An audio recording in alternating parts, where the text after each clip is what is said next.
That's right. Welcome to Columbros, the podcast where bros talk about Columbo. It's our Columbo rewatch podcast. On this episode, we have Peter Falk back as Lieutenant Columbo with guest stars Ann Baxter and Mel Ferrer playing the lead suspects and people who just get in general trouble. It is a declining actress trying to kill a press sneak fuck that is blackmailing her. We'll talk about that on this episode. I'm Jeff Grubb, your host, with his co-host Mike Minotti. How's it going, Columbro?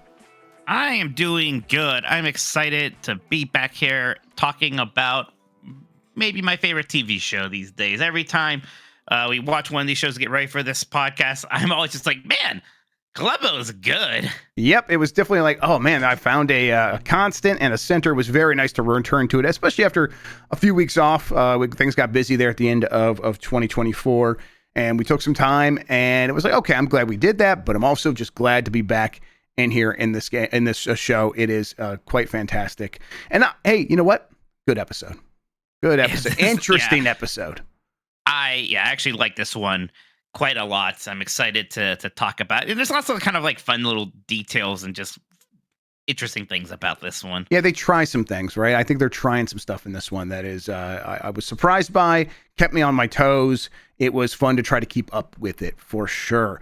All right. So, yeah, as I mentioned, Ann Baxter plays Nora Chandler, a declining actress. Mel Ferrer plays Jerry Parks, who is a reporter, writes books, also has a little side business of blackmailing people.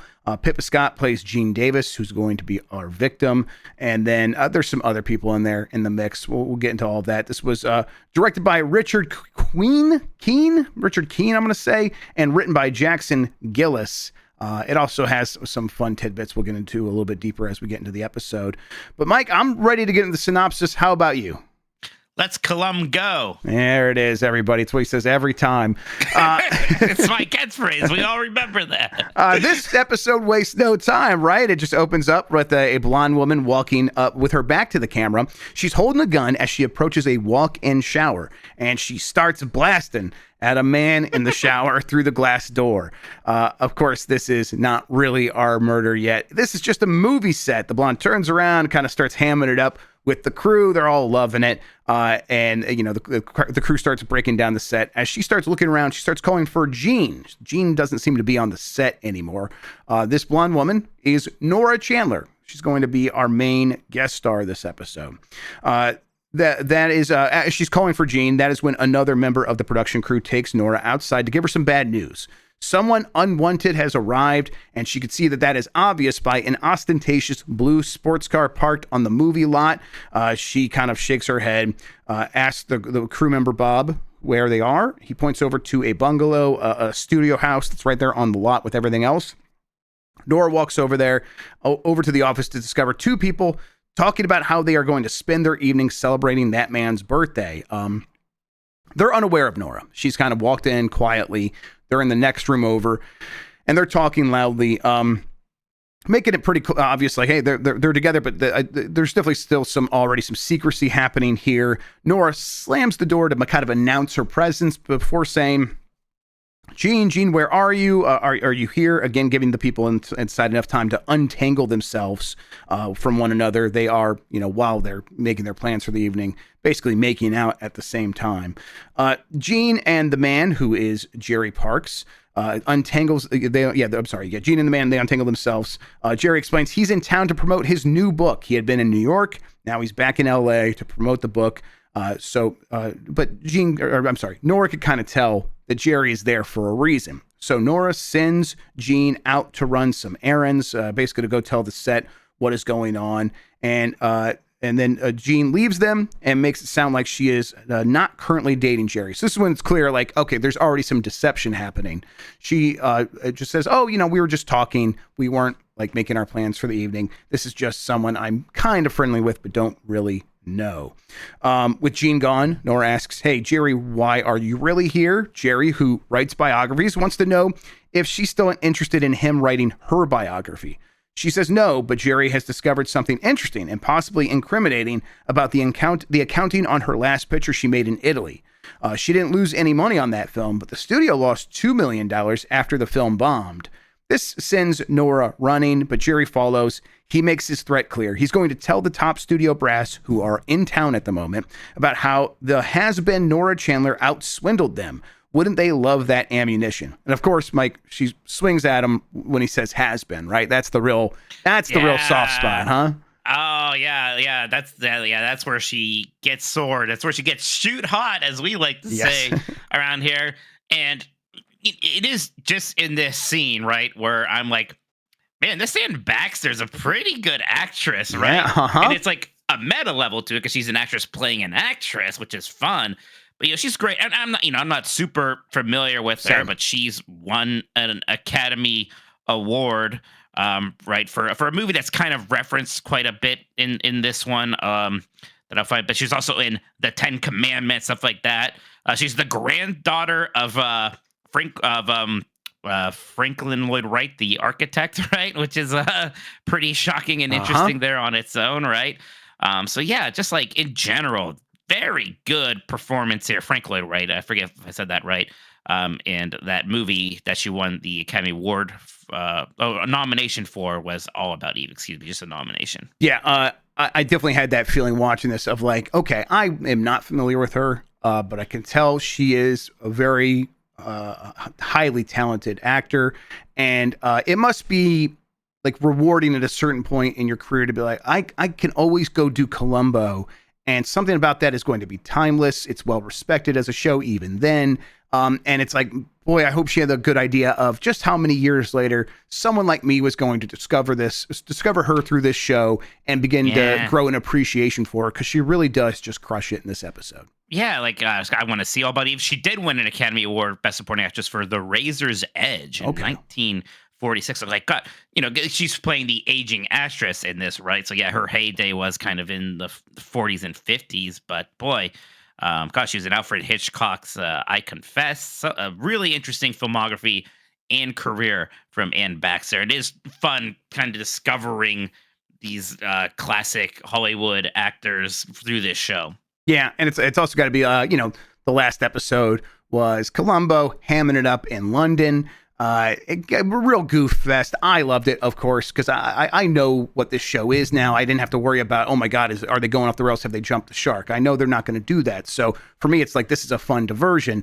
But it had to be nice for the crew and the cast and the writers and the director to come back and do something that is just so Columbo, LA, but not just LA, Hollywood, on movie sets, and then get to explore, the feelings of an aging actor with a star who legitimately is that. I don't know. They just were in the wheelhouse with this episode.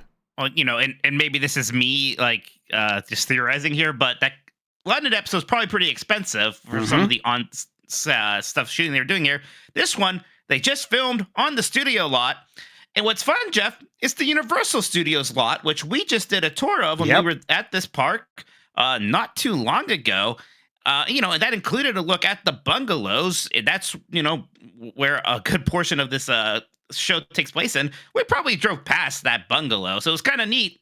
Normally when I'm in LA, I'm not necessarily thinking, oh, this reminds me of Columbo. That 70s LA seems so far removed from what it is now. But, watching this episode, I'm like, oh man, that's either like the actual studio lots, or maybe the one that was torn down to make way for Super Nintendo World or something like that. Like, these are the paths that Peter Falk walked. Right? That's right. And they almost never leave the studio lot. A couple times they do, but not. And honestly, if they do, they might just be using those like city street parts of the Universal Studio it's lot. Kind of a bottle episode, right? Yep, exactly. Yeah, and I love bottle. I'm a Star Trek fan, so I love bottle episodes. Yep, that's a lot of fun. All right, so Jerry threatening her, she slaps him or tries to slap him. He stops her arm or whatever. Jerry says, don't worry, I'm not going to write any of it. I'm on your side. Nora knows what's happening here. She says, how much do you want? And Jerry says, I just want a reasonable amount. And Nora agrees and says she'll call him in the morning. He leaves, but first gives her a kiss on the cheek, and she looks scandalized. This guy's a real sleaze. You could just tell it. Yeah, and gossip columnist. Oh yeah, he just good acting all around in this episode. because he is absolutely killing it. Mel Ferrer here as being this total sleazeball. Yep. You could just like feel the grease coming off of this guy's aura. Yeah, and it's like that makes it fun because this is a potential victim, and they immediately make it fun to hate him. So, one thing Columbo has always been good at is giving you a lot of people to root for and a lot of people to hate, and this is one of the better episodes at that for sure. All right, yeah, he leaves her. She begins to write something down on a piece of paper, and then we cut to Jean rushing back into the studio house, the bungalow. She sees that Nora has already changed, but the director said she still wanted to get a shot with her costume on. But Nora is too preoccupied. She asks what Jean has been telling Jerry Parks. She's very mad because she thinks, and when she's first saying, "Hey, I can tell that you've been talking to Jerry Parks," and she thinks that Jean is the one that is spilling the secrets. After all, he's a blackmailing snake, as Nora puts it. This makes Jean defensive, and Nora bites at her with, "You think he actually likes you?" This sends Jean running. Nora chases, but Jean says that Jerry asked her to marry him. They saw a lot of each other on her last trip to New York. Their fighting between Nora and Jean reached its zenith when Nora calls Jerry a creep. As things calm down, though, Jean assures Nora she's never told Jerry anything and that he hasn't even asked. We see like Nora definitely trying to like collect herself. She apologizes. She seems to want to move on, but she says that she has a list of errands she began making for Jean, and it will keep her busy through the evening. Now, important to note, when Nora came in, that the conversation she was overhearing with Jean and Jerry, as I mentioned, they were talking about what they were going to be doing that evening. Well, it's Jerry's birthday, and Jean is promising to like really pull all the works for them to have their little party together. And Nora's aware of this, and she is trying to interfere with that and keep Jean busy while she does something else, right? Right, exactly. So, there's clearly a plan going on here from Nora, and she's, so this is when the actress is really playing the actress who's really kind of hamming it up here, putting on the guilt trip to make sure that she does this kind of ridiculous set of chores for her. Yep, exactly. She's an actress. She turns on the waterworks, and it works out for her. Jean reluctantly agrees and heads out to start doing the errands. Nora, who was crying, turns serious and grabs her coat. Cut to, Jean immediately drives to see Jerry at his book promotion event and explain her predicament. She's upset, and she's like trying to tell Jerry what's going on, and really say she's probably driving there to apologize to Jerry. She's not going to be able to follow through with what their plans were. But Nora has driven there as well, and she is in disguise, like wearing a shawl on her head, basically just kind of covering herself up, sunglasses, that sort of thing.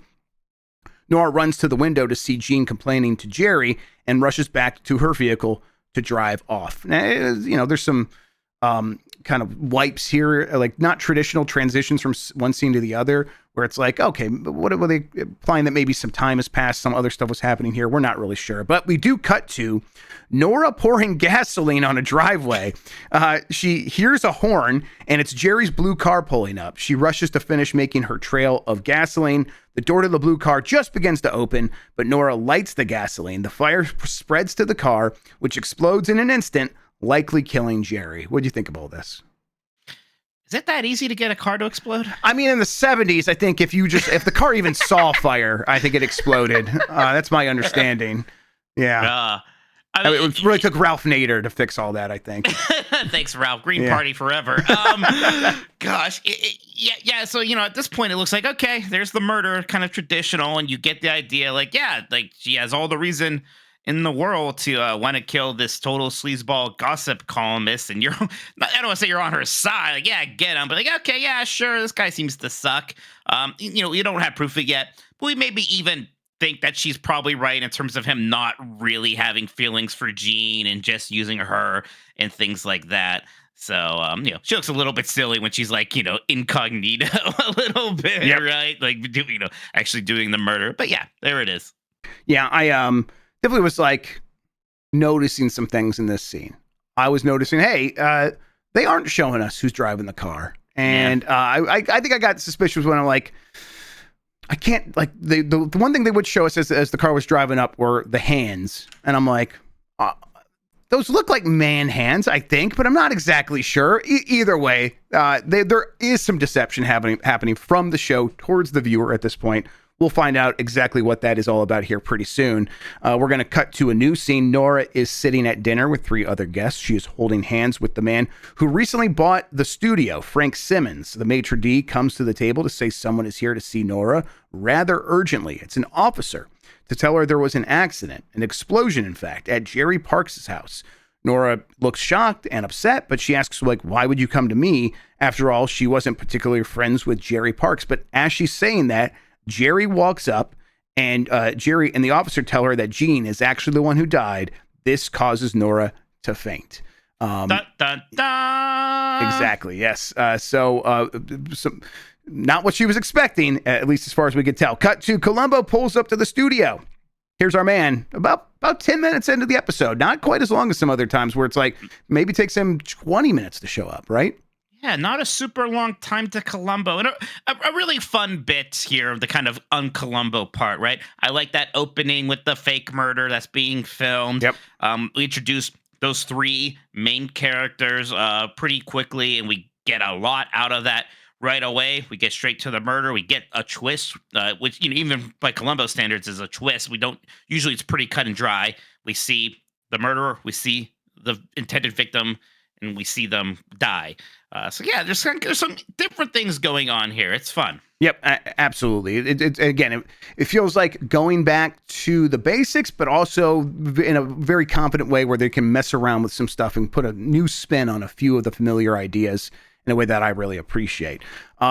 Speaking of familiar ideas, Columbo's introduction is him just kind of not really understanding how to deal with security guards or trying to get into places that have any sort of security whatsoever. The security guard is unimpressed and when he sees his car.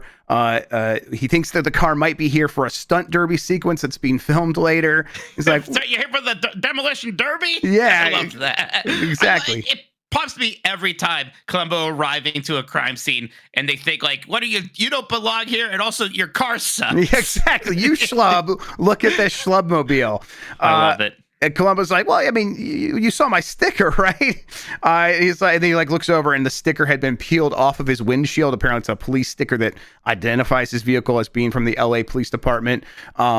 And it's like, he was like, it was here this morning. So Columbo already having one of his days. But they let him in eventually after he states his business. Columbo drives through the studio up to Nora Chandler's bungalow. There's a callback in this moment, right? Apparently one of the areas he drives past showed up in an earlier episode. I noted that when I was looking at Columbo file really quick. I can't remember exactly what it was. But they actually have a nice tracking shot that shows off some of the behind the scenes of the studio, which I liked in general, but apparently some of the stuff that was popping up in there were callbacks to other previous episodes. So that's a neat little thing. Oh, interesting. But yeah, he pulls up to Nora Chandler's house. At the door, he is greeted by Fallon, who is the current studio manager. He basically runs everything. Simmons above him owns the conglomerate that owns the studio now. Yeah. But Fallon's mustache guys, Fallon, and then not mustache guys, the other guy. Exactly. Yes. They got good corporateness about them, especially a corporate conglomerate that owns a studio, putting some young hotshot in charge. That definitely, they nailed that when they got the guy with the mustache. Frank Simmons is like, hey, you sure you can come in and talk to her, but she's distraught, so you better go easy on her. He's like the defensive boyfriend. He's kind of. He thinks he's in charge still, right? Yeah. Even of this, right? Yes, he thinks he's always in charge. You definitely get that sense, and conveys that for sure. Let's see. Frank tells Columbo to go in, but don't lean on her. Columbo is immediately starstruck once he gets inside. He wants to call his wife so Nora can talk to her. Nora is that big of a star. Columbo's been in love with her his whole life and seen all of her movies, things like that. It's a lot of fun because, often Columbo will do the whole "my wife's a big fan of you" thing. Yep. And the wife is a fan, but he's also like, "No, I'm a big fan. This is amazing." To the point where it's kind of inappropriate considering the circumstances in some ways, but it's Columbo. You can't help but just think it's part of his puckish charm. Yeah, puckish charm, but also I think, as always, part of a larger strategy he has of always keeping people on their heels or off kilter and not knowing exactly what to expect from him. I think he probably does mean it, But I think he also knows what he's doing when he's doing these things. So he legit does call his wife. She's not home. And they did establish she has her own car earlier in the episode when he was talking to the security guard. So she took her own car to go get eggs from the store or something like that. Instead, get them now while they're cheap, Mrs. Columbo. Stock up. Sam, those are going to be worth a lot of money in several years.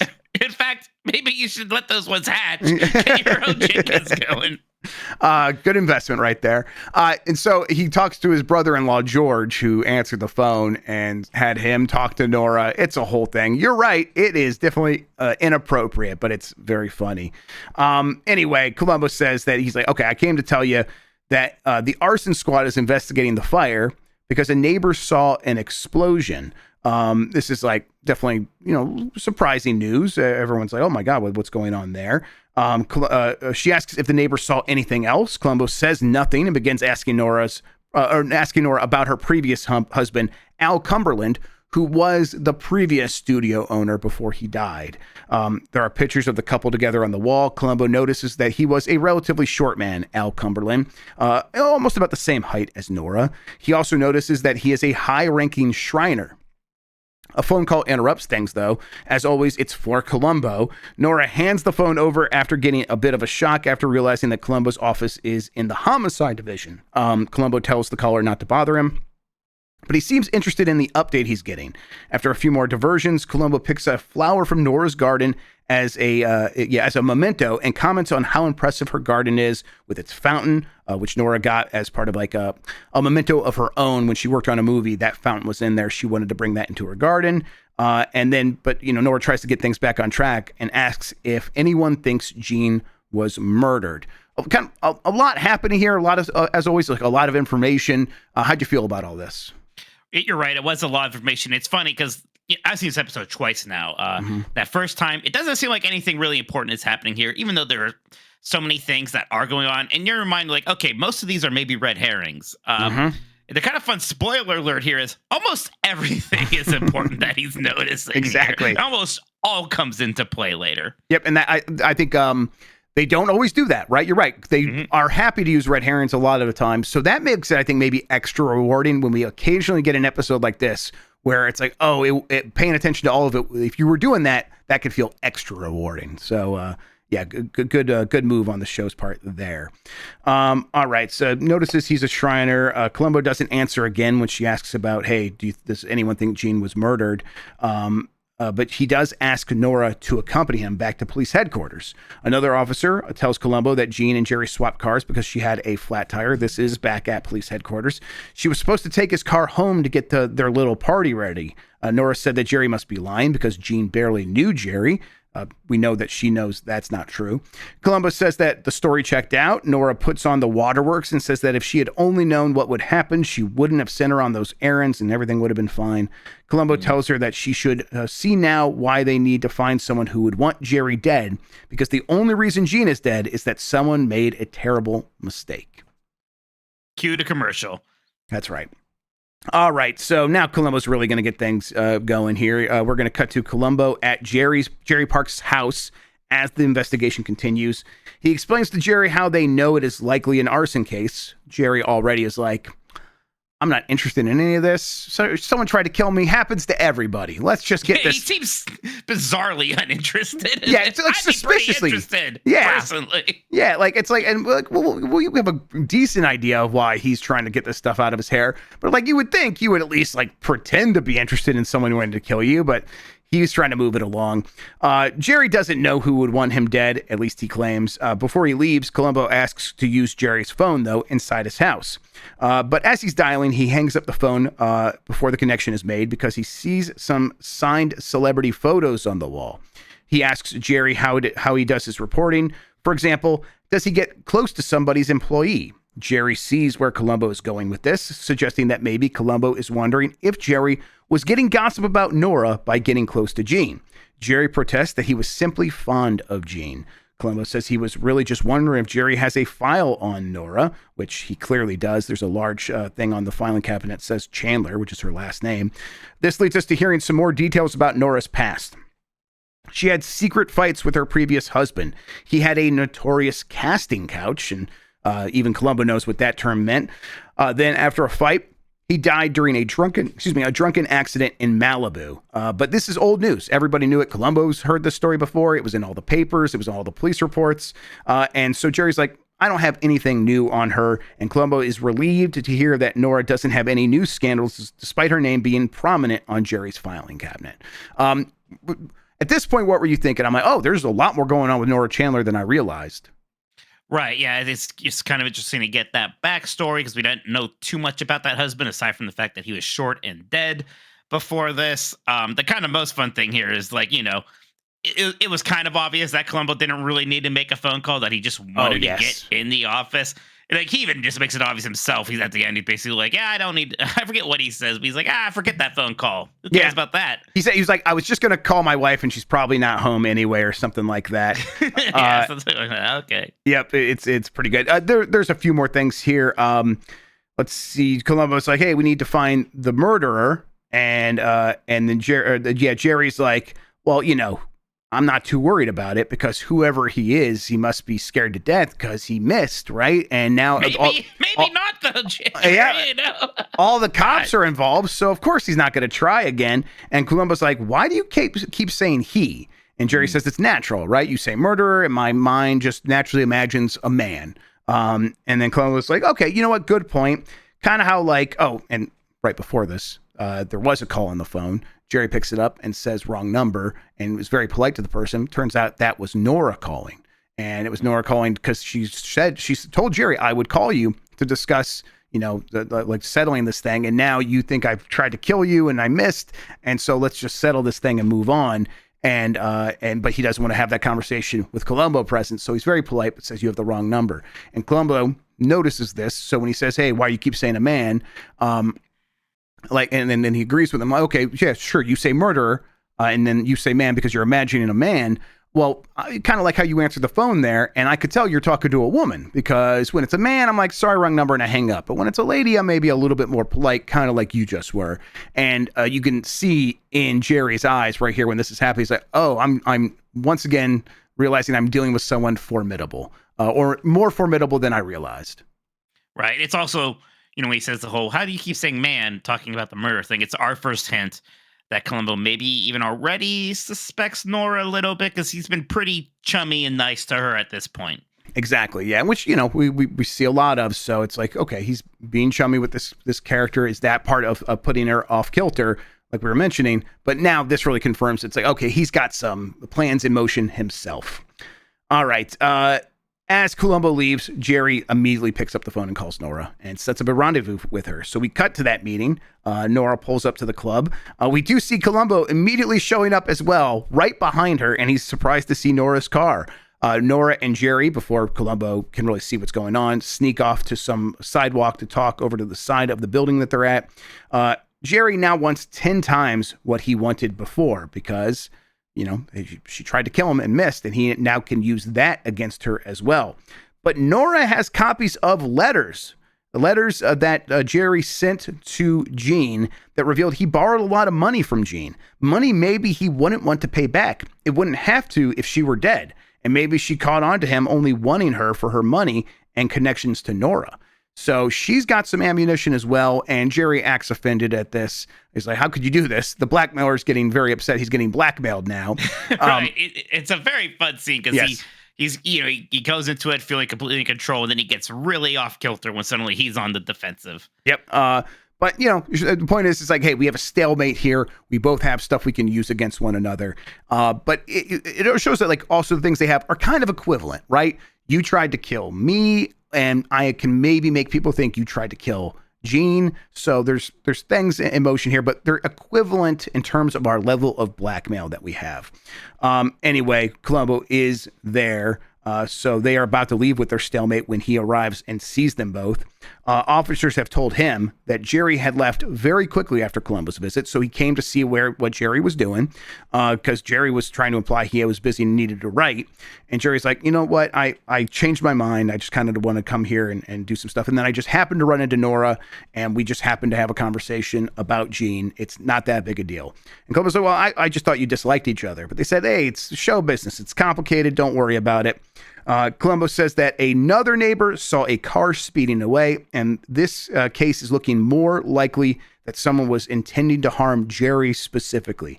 Jerry and Nora try to play nice while also Jerry getting... Nora, that's nice. They did a fusion dance.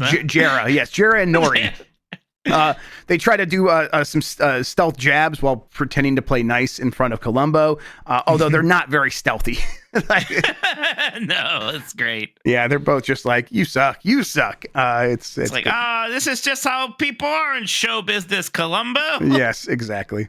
All right, cut to Nora is getting grilled by another police sergeant, but this is, of course, just another scene in another television show. She can't remember her line and needs help. Columbo shows up once again and just starts bowling a china shopping through the set. He ruins the scene with his clumsiness. Is that anything? Oh, they got something there. I think that's something. Clumsiness. Clumsiness. Okay. I think it sounds good. Is why it really works. Yeah, I like it. If I had read it, I would have said absolutely not. But when you say it, I'm kind of won over. Yeah, it actually is gross to look at. You're right. Nora takes a break and talks with Columbo about why Jerry won't help him with finding the suspect, despite really just being despised around Hollywood. Like, a lot of people hate him. Clearly, he has some ideas people might want to hurt him. But Columbo's like, okay, well, why won't he help me? But Nora doesn't understand why Columbo thinks she can help with that.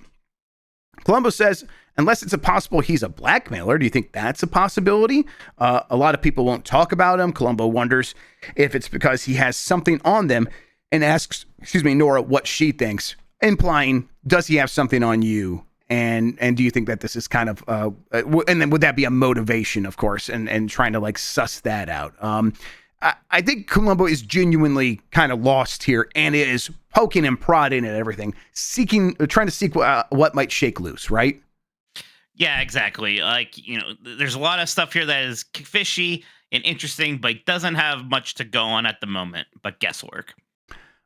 Nora's like, hey, look, I'm busy making this TV show. You got to let me go. But Columbo's found out that they couldn't find a nail or anything in the flat tire in Gene's wheel. They even submerged it in soapy water, trying to find anywhere where there might be a hole. And he's like, they're looking at it. They really can't figure it out. And Columbo realized that the American compact car could have easily come from the studio lot because they match the description, and studio regulations state people must leave the keys in the car if they're near a soundstage. So anyone could have taken one and drove to Jerry's house when they saw that he was in town from New York.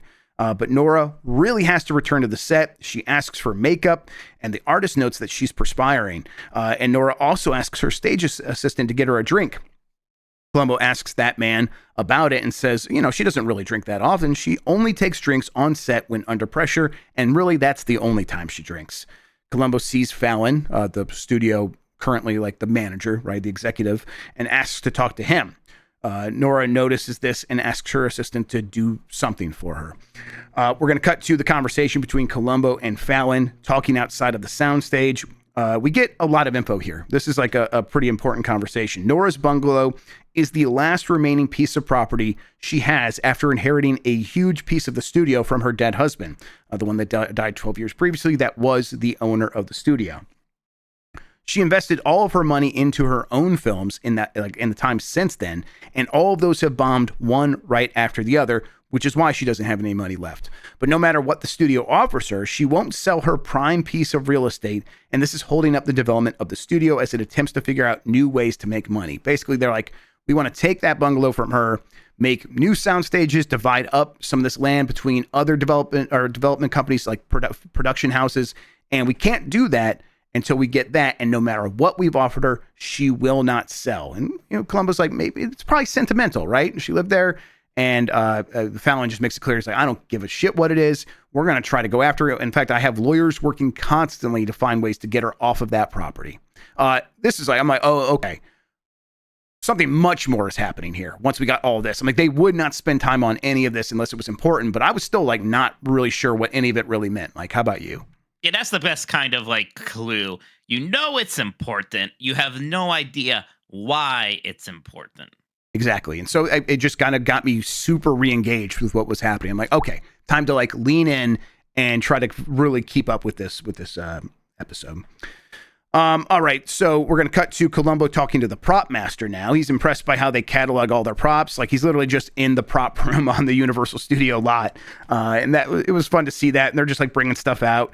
He's like, oh, I wish I had a filing system like you guys have. It's just kind of a fun thing to see. Not much to it. Nora's assistant finally finds Columbo while he's doing this and tells him that Nora wants to see him in Edith Head's office. Edith Head, they go to see her. This is a real costume designer, like a shoot costume designer in real life, right? Ida, yeah. She won 8 Academy Awards for Best Costume Design, 1949 to 1973. So yeah, a bit of a Hollywood legend, right? Worked on all sorts of classic movies, and yeah, Edna Mode from Incredibles. For real? I'm just looking at this lady's picture right now. I'm just saying. You know what? To be a connection there. It has to be, right? It has to be. I'm just looking at her. I mean, come on. They look at she. Yeah, for people who are wondering, she looks exactly like her. If you haven't seen the episode, it's 1-to-1. It is based on her. Okay. Oh, let's go. That's incredible. I can't believe it's like on my watch. I'm like, look at Edna Mode, and I don't know why I just didn't click. Like, of course, because she's a costume designer in The Incredibles. That's literally what she does, and she's very similar. Like, she's like even like carrying around a measuring tape the same way that Edna Mode does in the movies. So yeah. So, and she, this is back in the old studio days. People just worked for a studio. She worked for Paramount for 4 years. She went to Universal in '67, invited by Alfred Hitchcock, who also had a bungalow at the studio. I think we drove by it on the tour, right? Her last Academy Award is for The Sting, which is a pretty classic movie, if you've ever seen that one. So, yeah, just a really cute cameo here. It's one that just makes a ton of sense. Why not do it? It's super fun to see. But Nora's getting her wardrobe reworked by Edith Head, and she, in the process, gets Columbo a new tie from Edith. Nora also admits that Jerry does have dirt on her. This is kind of her shifting up a strategy, it seems like. And she encourages Columbo to go look into Jerry's files, kind of whatever needs to be done there. She doesn't care what happens to her anymore. She just wants justice for Gene. And this is kind of like, she just had a pretty bad performance on that set there, right? Like openly sweating, being agitated, having to drink. This is kind of her recollecting herself and trying to get back in there and get Columbo on her side again. Swinging back and I think as always for this character that she's playing, doing it with some panache, doing it with like, oh, this feels like something that could really change the game for her. We'll see how it plays out. All right, so we cut to Columbo, Nora, Jerry, and Frank Simmons all in Jerry's office. Kind of weird that like everyone gets to tag along to the investigation, Mike, but whatever. All the stars are here. Exactly. They are going through Nora's file, the Nora's file that Jerry has on her. It just has old news about Al Cumberland's death, stuff that everyone knows about. But Nora insists that Columbo get Jerry to reveal his secret files. This exists, and it contains a ledger that proves Nora swindled the studio out of $2 million. With this, Fallon could evict Nora off of her property and take that for the studio. So Columbo's like, "Are you sure you want to do this?" But Simmons, who owns the company that owns the studio and is dating her, says he has known about the swindling for about 10 days and has worked it out with Nora. So she's going to be off the hook unless Jerry has anything else. He doesn't, though. But he says he does have his suspicions. Like, he thinks something's happening here. He's just not sure what, and that's just in his head. He doesn't have anything like that in his files. So everyone's like, okay, he's probably just bluffing, whatever. Simmons lays it out for Columbo, though, after all this. Again, the one dating Nora. Says that Nora has nothing to hide and no reason to kill Jerry, and that Simmons doesn't find Columbo's act ingratiating the way so many other people do. Simmons says Columbo is to stop harassing Nora. Cut to Nora getting ready for a press reception. Columbo shows up again to give her an update. She's still getting ready, so Columbo tries to call his wife again. She's out, but brother-in-law George tells Columbo that one of Nora's movies is on television. In the movie, Nora's character had taken the hat and coat of a man to disguise herself. This clearly clicks into place something for Columbo, who looks up at pictures of Al Cumberland, sort of puts his hand in his head. He's having a real realization here, Mike. I didn't know what it was. Yeah, the first time I was just upside the same thing. I was like, okay, Columbo seems to think like the light bulb moment has happened for Columbo, and I'm not following right now. Yep, and again, I like that. I mean, I think we're so often in on it all on Columbo, which is the way the show's built and the way it should be most of the time, that when we do get these moments where it's like, oh man, okay, he's having realizations, we're being left out, it is fun to try to keep up occasionally. And they deployed that sparingly, but I think it all worked very well here. All right, so let's see here. Yeah, she's getting ready for the reception, blah, blah, blah. Columbo says he's going to need help with Nora's help because it's looking like maybe that tire wasn't like flat because of a nail or anything. And the reason it didn't have a hole in it is because someone deliberately let the air out. And, the way that like kids traditionally meddle with a tire and let air out, it wasn't that sort of job. This looks like it was done deliberately to cause a problem for the driver.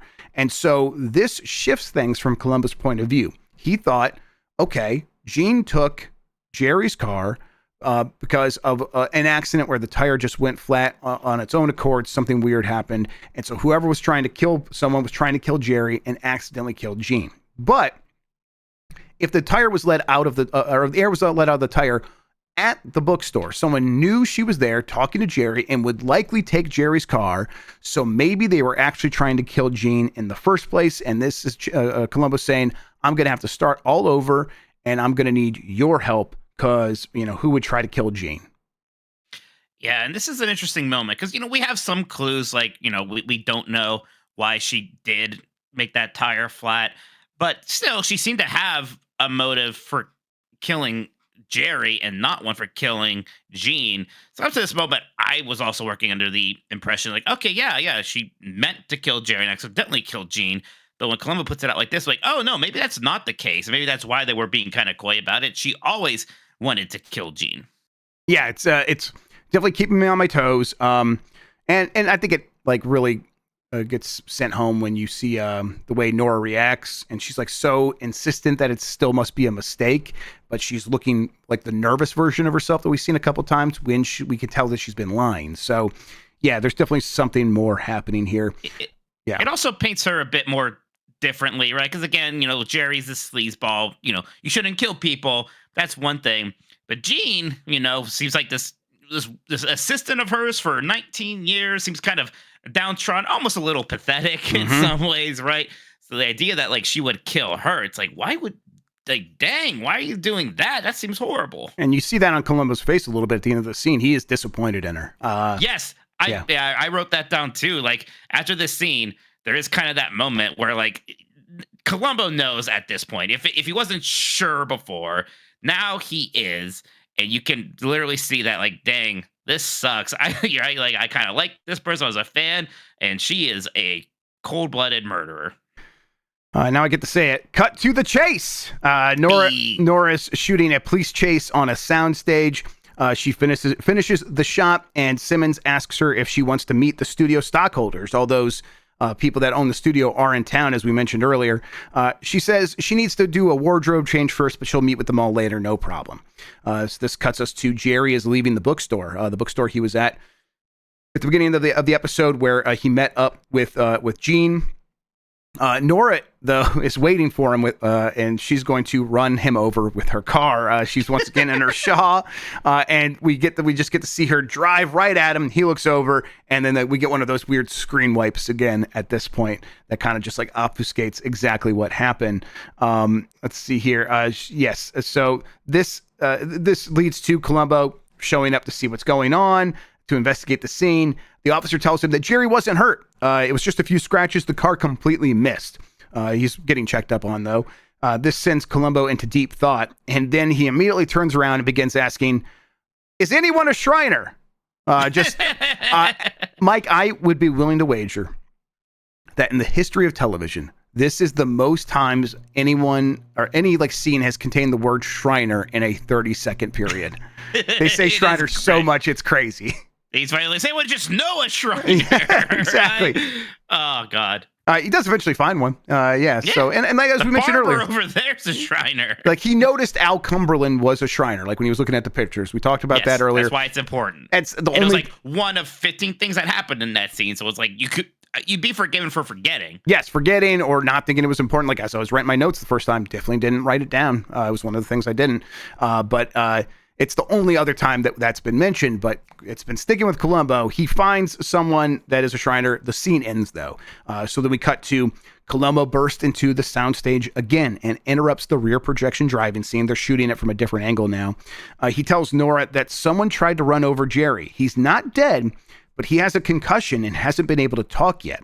This frightens her because she knows that she missed him, and she thought she she was not trying to kill him. Right. It was a desperate attempt to try to, because now the suspicions are changing. Exactly. She's thinking, oh, if I make it look, no, they definitely wanted to kill Jerry. Look, they just tried again. It was sloppy, desperate work. Exactly. She's like, well, Columbo, sure. Okay. All this stuff's happening, but this does prove that you're wrong about being mistaken. Your original thoughts were correct. Someone's still trying to kill Jerry. You're exactly right. Let's see here. Okay. So then Columbo's not really there to talk about that, though. He's got some tricks up his sleeve. He has some new evidence that he got from Jerry. Jerry had some of those suspicions led to him figuring some stuff out, and Columbo was on his way to see him because he didn't want to talk about it over the phone. So he doesn't know exactly what Jerry was thinking, but he did find an envelope that had the words or the letters NC written on there, Nora Chandler, right? And inside the envelope was a Shriner's ring. Nora looks petrified at it, but says it's certainly not mine. And this has Columbo go, okay. And he leaves, and Nora tells Simmons, who came to check on her and see if she was ready to go meet all those investors. She tells him, I'm sick with a headache. I might catch up with you guys later. Simmons looks suspicious at this point, but he's already held up the investors for her once. He's going to have to do it again. We cut to Nora sprinting to her bungalow. When she gets inside, she doesn't even turn on the light. She runs straight to the backyard. That's when Columbo turns on the lights, and he says to her, a part of me really didn't want it to add up. He has been waiting for her. He kind of just followed her, wanted to see what she was going to do.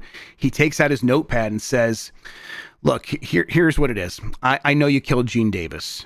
Here's all the stuff that I kind of couldn't add up together. The tire that wouldn't go flat. Why you refused to sell the cottage. That really bothered me.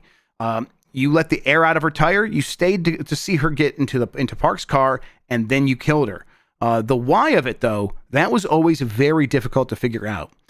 Jerry said he still had his suspicions, and he's still reading from his notebook at this point. But when he said that, I wrote down he's probably bluffing. But nevertheless, Nora looked unnerved. She took a quick drink, and the prop man just told me she only drinks when under pressure. Nora Chandler has secret, I wrote down. Gene Davis has secret. That's the motive. Gene Davis knows the secret. That's a motive. Possible motive, prevent Gene Davis from revealing secret to Jerry Parks. Key, what is the secret? And then there's the fountain. Why didn't the water run? That's what the fountains are for. And really, as all this has happened, I'm beginning to put together. It's like, well, okay, we know what the motivation was. She didn't want Gene to confirm the $2 million. But it's like, wait, the fountain. I'm like, wait, okay. The fountain that doesn't run water. And it all just kind of fell in place at this point for me, Mike. I'm like, oh yeah, she killed the original husband and buried him under the fountain. Oh my God. Incredible, right? Yes, of course. I don't know. When did it really hit home for you? I began to have my suspicions as they were giving us more information. They kept bringing up the old husband.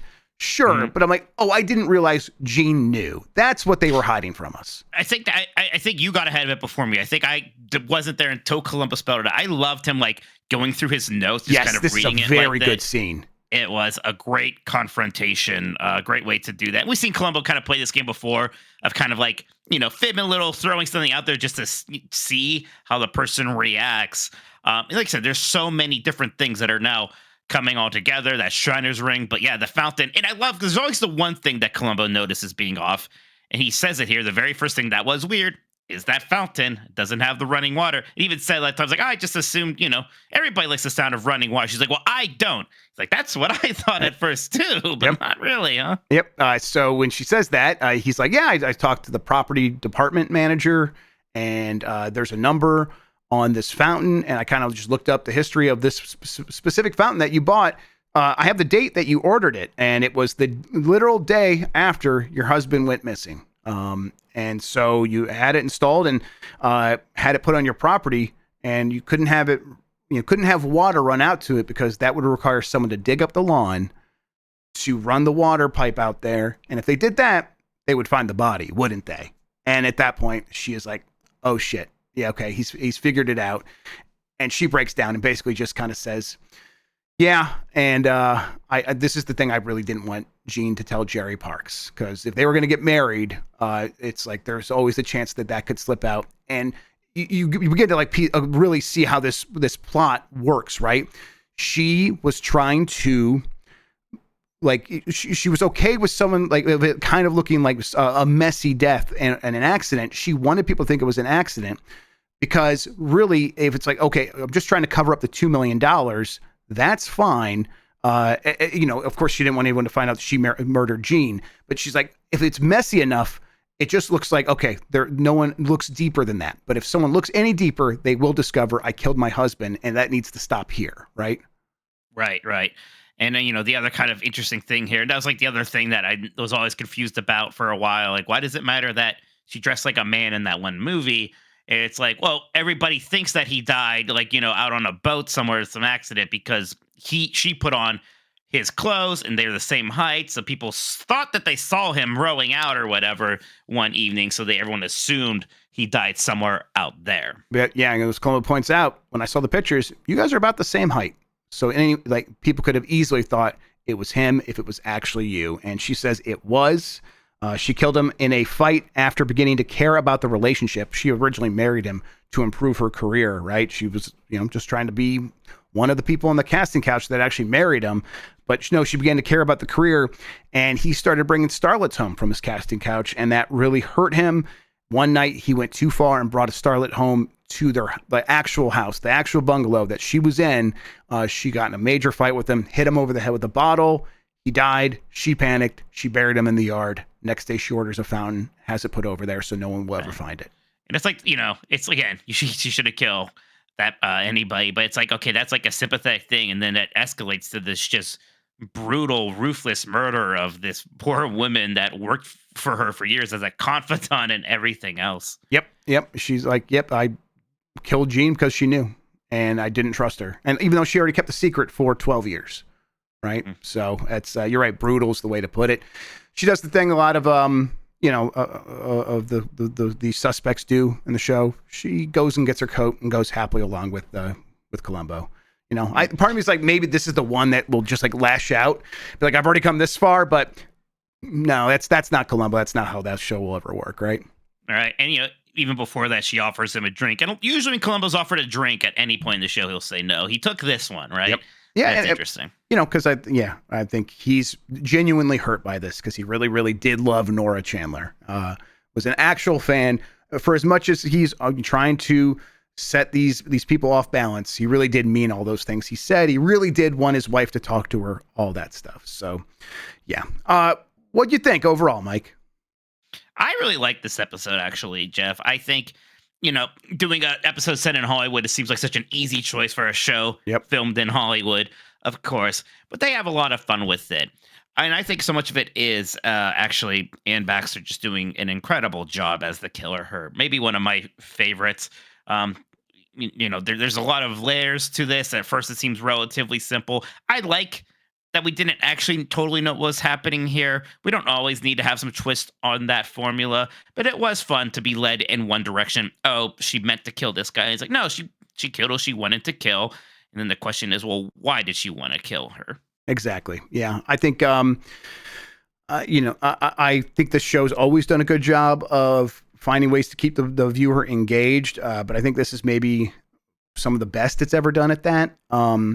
And I don't think any of it was too cheap. I think maybe this was a dangerous one, right? Because they are getting very tricky, and the traditional Columbo viewer might feel like, oh, this is breaking the rules that I expected. But I think they broke them strategically and in ways that, again, felt rewarding.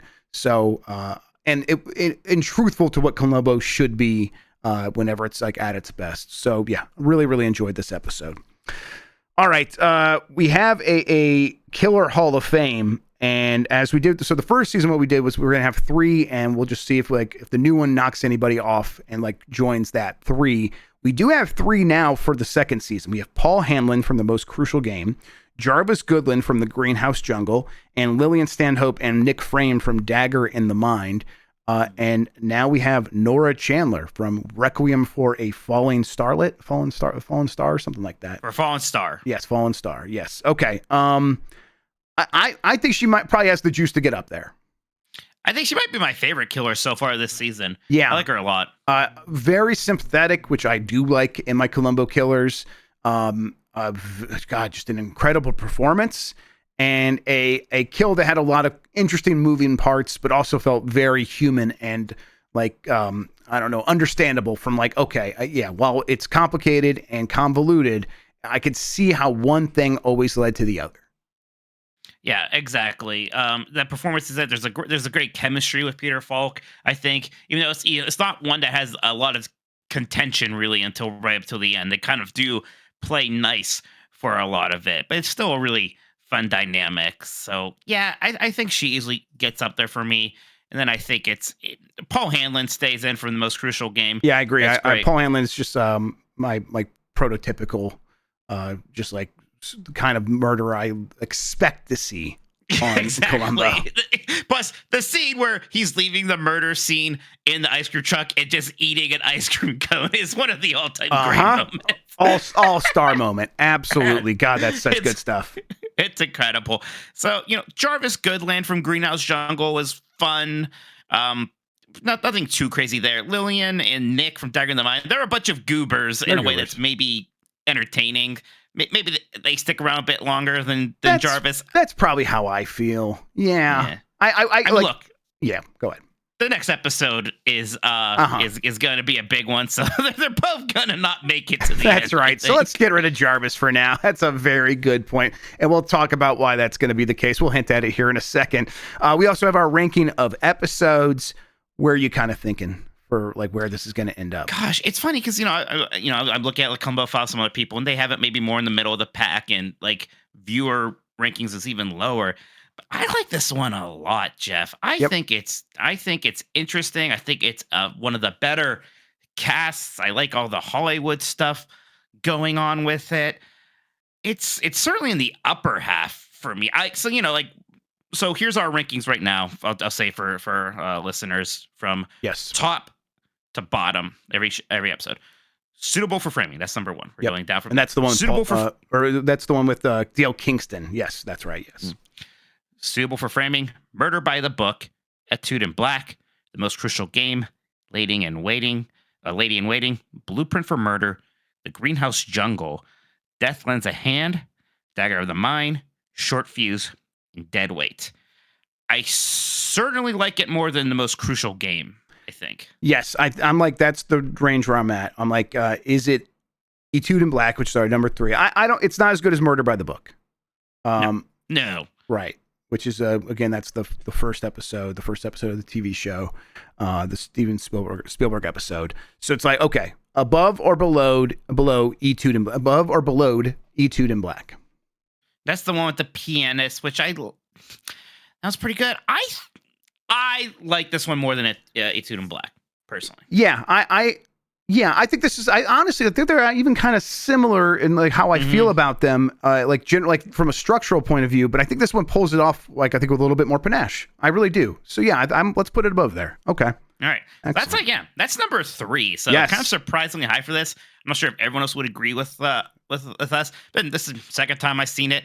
And it's a fun one to watch again because you really don't know what's going on that first time. So you kind of do get to notice some of these details going on when the second run through happens. Yep. And I wonder if that would be like a good recommendation for people. It's like, give it some time and then maybe watch it a second time. But I only watched it this once and have just really, really enjoyed it. So yeah. Okay. Columbro, we got another new episode of the show coming up soonish. We'll get to it when we get to it, but this is an exciting one. And why is that, Mike Minotti?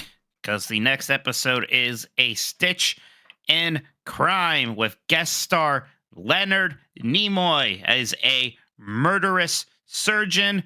This is an all-timer. A lot of people consider this one of the best episodes. I mentioned earlier I'm a Star Trek fan, so I love it for that. But even aside from that, it is a very good episode. Very excited to be able to talk about one of my absolute favorite episodes of TV ever. Leonard Nimoy, of course, most well known for being the voice of Civilization 4. Of course, yes. Oh, don't forget, he was the king of Atlantis in Atlantis: The Lost Empire by Disney. Exactly. Yeah, the two biggest roles you could possibly have. Oh, and he was also Xehanort in Kingdom Hearts: Birth by Sleep. Exactly. So everyone's going to understand the importance of this next episode. But for real, what Mike said about it being highly regarded is true. I love this episode. Really looking forward to rewatching it. I think this will be my third time, actually. Yep, we'll talk about that in the next episode of Columbros. In the meantime, thank you so much, Columbro, for talking with me about Columbo. We'll do it again next time. Absolutely. Till then, have a good one. Take care of yourself, and goodbye.